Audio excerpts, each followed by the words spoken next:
दोस्तों चंद्रयान 3 तकरीबन 60,000 किलोमीटर की दूरी पार कर चुका है। अब यह माना जा रहा है कि इसरो को सक्सेस तकरीबन मिल गई है और अब 99.9% चांसेस है कि जो चंद्रयान 3 का मिशन था वह सफल हो जाएगा।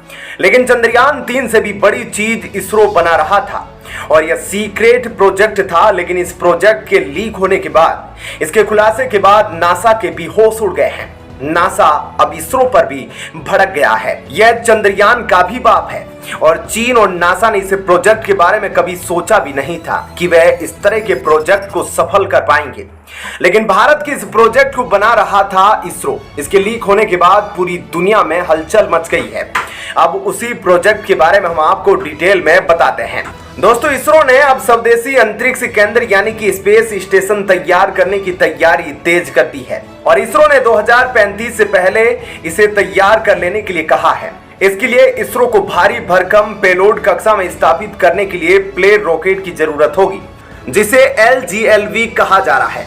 मतलब दोस्तों इस वक्त चंद्रयान 3 को लेकर जिस LVN-3 ने उड़ान भरी है यह उसका भी बाप होगा। इसरो इसका डिजाइन भी फाइनल कर चुका है। इसरो की टीम कुछ ही दिनों में स्पेस स्टेशन का पूरा स्ट्रक्चर भी दुनिया के सामने रख देगा। दोस्तों LGLV यानी कि next generation launch vehicle 36,500 kilometre ऊंचाई वाले धरती की कक्षा में 10 टन वजन वाले पेलोड ले जाएगा और साथ ही दोस्तों यह लोअर अर्थ ऑर्बिट यानी कि नीचे वाली कक्षा में 20 टन वाले पेलोड ले जाएगा। बड़ी बात यह है ये पूरा होते ही इसरो जल्दी सैटेलाइट भी लॉन्च करने लग जाएगा, क्योंकि इस LGLV रॉकेट को तगड़ी तकनीक और मजबूत मशीन के तौर पर बनाया गया है। यह MTLV ग्रीन प्लूट से संचालित 3 अख्तर वाला रॉकेट होगा, जिसमें मीथेन, ऑक्सीजन, केरोसिन और लिक्विड ऑक्सीजन का इस्तेमाल किया जाएगा और इससे लॉन्चिंग की लागत काफी कम हो जाएगी। मतलब इससे अगर 1 किलो भार को अंतरिक्ष में भेजना होगा तो उसकी कीमत $1900 आएगी और इससे भारत अपना स्पेस स्टेशन बना पाएगा। और भारत अपना स्पेस स्टेशन इसलिए बना रहा है ताकि हमारे वैज्ञानिक लंबे समय तक अंतरिक्ष में काम कर सके और यह बनाने से भारत के लिए चांद पर कॉलोनी बसाना काफी आसान हो जाएगा। वैसे इसे पृथ्वी की लो ऑर्बिट कक्षा में ही स्थापित किया जाएगा। इसके लिए LGLV रॉकेट बहुत जरूरी है। वैसे इसरो इस रॉकेट का भी बाप यानी कि न्यूक्लियर रॉकेट भी बना रहा है। यह धमाका भी खुद ही इसरो ने किया है। जी हाँ दोस्तों, इसरो अब स्पेस में पहुंचने के लिए वह काम करने वाला है जिसके बाद भारत का इसरो सीधे चीन और अमेरिका को टक्कर देगा और हो सकता है इसे लेकर अमेरिका भारत से नाराज हो जाए और भारत पर बैन लगाने की भी धमकी दे दे। हो सकता है कि भारत का पड़ोसी देश चीन इसरो के इस मिशन को फेल करने के लिए कोई साजिश रच दे, क्योंकि इससे इसरो अमेरिका को भी ओवरटेक करने वाला है। आज के समय में भारत के पास जो रॉकेट है वह 4 से लेकर 8 टन का वजन उठा सकता है। लिहाजा भारत को हेवी रॉकेट की जरूरत काफी ज्यादा थी और इसके लिए भारत अब परमाणु ऊर्जा से चलने वाले रॉकेट तैयार कर रहा है। इसके लिए इसरो और भाभा एटॉमिक रिसर्च सेंटर के वैज्ञानिक मिलकर रेडियो, थर्मल और इलेक्ट्रिक जनरेटर को विकसित कर रहे हैं, क्योंकि केमिकल से चलने वाले रॉकेट इंजन एक सीमा तक ही कठिन है। लेकिन अगर आप स्पेसक्राफ्ट को अंतरिक्ष में भेजना चाहते हैं, इसके लिए परमाणु ऊर्जा से चलने वाले यान ही कारगर साबित हो सकते हैं। ऐसे में भारत का इसरो आने वाले समय में कई बड़ी ऊंचाइयों को हासिल करने वाला है। इसके बाद भारत भी दुनिया के टॉप देशों की लिस्ट में शामिल हो जाएगा। तो दोस्तों इस खबर के बारे में आपकी क्या राय है हमें कमेंट करके जरूर बताएं। और अब आपको बताते हैं ऐसी ही एक और बड़ी खबर। दोस्तों आखिरकार चाइना में जिनपिंग का तख्ता पलट हो गया है, क्योंकि चीनी CCP अब टूट गई है और 415 मिलियन लोगों ने छोड़ दी है चीनी CCP, जिससे चाइना की स्थिति बेहद खराब है। आखिरकार चाइना में क्या हो रहा है और क्यों चीन की हालत खराब है, इन सब बातों के बारे में अब आपको थोड़ा डिटेल में बताते हैं।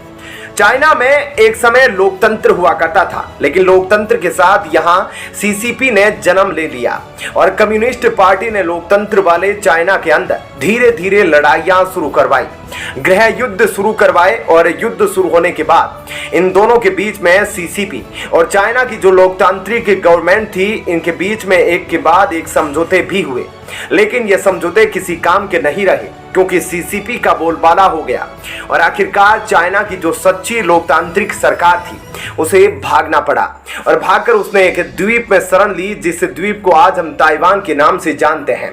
तो असली वाला चीन और जो असली वाला राजा है वो चीन का ताइवान में था। चाइना में कम्युनिस्ट पार्टी ने कब्जा कर लिया और कम्युनिस्ट पार्टी ने अपनी पकड़ मजबूत बनाना शुरू कर दी और इस पकड़ को मजबूत बनाने के लिए चाइना ने लोगों को सीसीपी पार्टी में आने के लिए कहा, उससे जुड़ने के लिए कहा। इसका मतलब जो आम लोग सीसीपी के सदस्य बन जाते हैं वे आम नहीं बल्कि चाइना में खास हो जाते थे और उनके लिए बहुत सारी चीजें आसान हो जाती थी। कोई सरकारी काम हो, कोई सरकारी टेंडर हो, उसमें सीसीपी का बोलबाला होता था, तो आम लोग भी उससे जुड़ना चाहते थे और वे सीसीपी का सदस्य बने रहना चाहते थे। बदले में सीसीपी के नेतृत्व करने वाले यानी कि जिनपिंग चाहते थे कि जो लोग सीसीपी से जुड़े हुए हैं वे वैसे ही काम करें और मेरी बातें सुने जैसे जैसे मैं कहता हूं और लॉयल रहे। सीसीपी की अब भी मीटिंग होती थी तो जिनपिंग यही कहता था कि लॉयल बने रहना होगा, लेकिन 2022 से पहले 2-3 साल तक जिनपिंग अपने देश से बाहर नहीं निकला। तब यह कहा जाने लगा कि जिनपिंग को डर था कि उनकी सत्ता चली जाएगी और जिनपिंग हर हाल में राष्ट्रपति पद पर कब्जा करना चाहता था और इसलिए वह देश छोड़कर नहीं जा रहा था। लेकिन अब चाइना की इकोनॉमी का तो वैसे ही बुरा हाल है और उससे भी बदतर स्थिति यह है कि 415 मिलियन लोगों ने चाइना की सीसीपी को छोड़ दिया है, यानी कि उनकी अपनी जनता अब चाइना की सरकार के खिलाफ है और अपनी ही जनता सीसीपी को छोड़ रही है। जिस सीसीपी को ज्वाइन करना एक समय पर जनता का लक्ष्य हुआ करता था, अब जुलाई के महीने में यह देखा जा रहा है कि 415 मिलियन लोगों ने छोड़ दिया है सीसीपी का साथ, जो कि एक काफी बड़ा नंबर है और इस नंबर का मतलब है कि चाइना में सीसीपी के खिलाफ अब जनता उतर रही है और अब जनता को यह पसंद नहीं आ रहा है और वह इसलिए क्योंकि चीन में जिस तरह से 2 साल काफी सख्त कानून चलाए गए, लोग घरों में कैद रहे, इकोनॉमी बद से बदतर हो रही है, इंटरनेट पर आप आलोचना नहीं कर सकते हो, आपके ऊपर तानाशाही लगी हुई है। ऐसे में लोग इन सब चीजों से परेशान हैं क्योंकि अब की जनरेशन खुली सोच की है और वे फ्री रहना चाहते हैं। लेकिन 1921 में बनी चीनी कम्युनिस्ट पार्टी टूट रही है, मतलब आने वाले दिनों में आपको चाइना में तख्तापलट होते हुए दिखेगा। ऐसे में अब कहा जा रहा है कि चाइनीज कम्युनिस्ट पार्टी कोलैप्स कर जाएगी, यानी कि टूट जाएगी।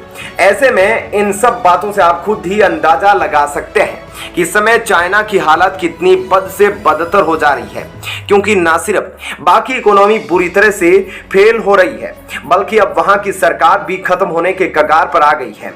जनता का सपोर्ट भी अब चाइनीज सरकार को नहीं मिल रहा। तो ऐसे में दोस्तों आपका इस खबर पर क्या कहना है कमेंट सेक्शन में जरूर बताएं।